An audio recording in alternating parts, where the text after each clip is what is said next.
Did Islam spread by the sword? Based on an article by Hassan Munir. Islam spread by the sword. This statement is often repeated to further the idea that Muslims follow an inherently violent and barbaric faith. But is it accurate? Historians have discredited the claim that the prevalence of Islam in the world today is a result of forced conversion. How else would Islam have spread so far and wide? Why would so many people adopt Islam if they were not coerced into it?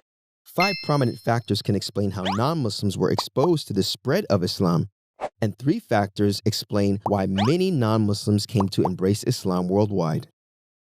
1. Dawah. The act of inviting others to engage with the message of Islam. The Prophet Muhammad, peace and blessings be upon him, said about spreading the message, "Be tolerant, not harsh. Spread the word, and do not alienate them." Following in this tradition, Muslims have given dawah in different ways everywhere they have gone. Dawah has been the most important factor in the spread of Islam. 2. Trade. Muslim merchants traveling the most important trade routes introduced non-Muslims to their beliefs, values, and ways of life. 3. Migration. Wherever Muslims went, whether as slaves, refugees, or voluntary migrants, they brought their embodied knowledge of Islam with them. 4. Influencers. Social, political, and/or personal influencers' conversions to Islam drew their followers, admirers, and subjects closer to Islam. One example of an influencer spreading the message of Islam is the famous Chinese Muslim admiral Zheng Ho, who during his journeys established mosques throughout Southeast Asia, especially on the island of Java. Today, there are over 100 million Javanese Muslims.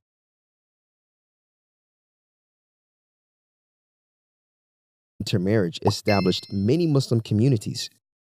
Most converts to Islam via marriage between Muslims and non-Muslims have been women. Now we know how the message of Islam spread, but why was it accepted? What about Islam made people embrace a new faith? We've identified 3 of the motivations that were arguably most prominent. 1. Islam's emphasis on justice. Islam's promise of changing economic, social, and spiritual realities and of giving the same status to people regardless of their race, wealth, or gender held wide appeal, especially for historically disadvantaged people. 2. Islam's emphasis on unity. Unity was an integral part of Islam that kept Muslims connected to other Muslims, irrespective of their distance from each other. Practicing the obligatory pillars of Islam helped keep individual Muslims and the small emergent Muslim communities in far-off regions united. Salah, daily prayers, helped the Muslims unify locally, and Hajj helped them identify as integral members of a global ummah. 3. The universality of Islam. The Islamic principle known as urf meant that all cultural customs were permissible by default, unless explicitly forbidden, making it culturally friendly and timeless across the globe. Taken together, all of these factors had the cumulative effect of spreading Islam across the globe over a period of centuries.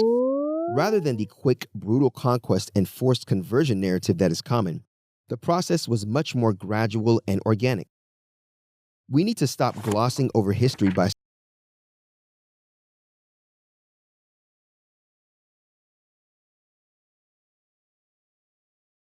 were utopic or that the sword was never used at all. The truth is to be found somewhere in the messy gray area between them, a gray area that conscientious and truth-seeking people must roll up our sleeves to diligently explore.